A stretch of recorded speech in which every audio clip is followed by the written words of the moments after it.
Piece বাটা মাছ নিয়ে ভালো করে ধুয়ে নুন হলুদ মাখিয়ে নিয়েছি। এবার কড়াইতে আমি তেল গরম করে নিয়ে মাছগুলো দিয়ে দেবো। মাছগুলোকে কিন্তু আমি কড়া করে ভাজবো না, খালি মাছগুলো কড়াইতে দিয়ে এদিক ওদিক করে নিয়েই আমি মাছগুলোকে তুলে নেব। এরপর আমি বেগুন দিয়ে মাছ করব, তাই বেগুনগুলোকে ভেজে নিয়েছি। এরপর কড়াইতে কালো জিরে এবং কাঁচা লঙ্কা ফোড়ন দিয়ে দেবো। তারপর একটা বাটিতে আমি নিয়ে নিয়েছি 1 চামচ জিরে গুঁড়ো আর হলুদ। এই জিরে গুঁড়ো আর হলুদটাকে আমি দিয়েই সঙ্গে সঙ্গে জল দিয়ে দেবো, যাতে এর কাঁচা গন্ধটা বজায় থাকে। এবার দিয়ে দেবো একটু লঙ্কার গুঁড়ো আর পরিমাণ মতো নুন।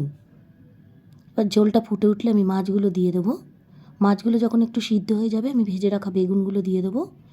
সব শেষে আমি দিয়ে দেবো একটু কাঁচা সর্ষের তেল আর ধনেপাতা। ব্যাস, আমার বাটা মাছের তেল ঝাল রেডি হয়ে গেল।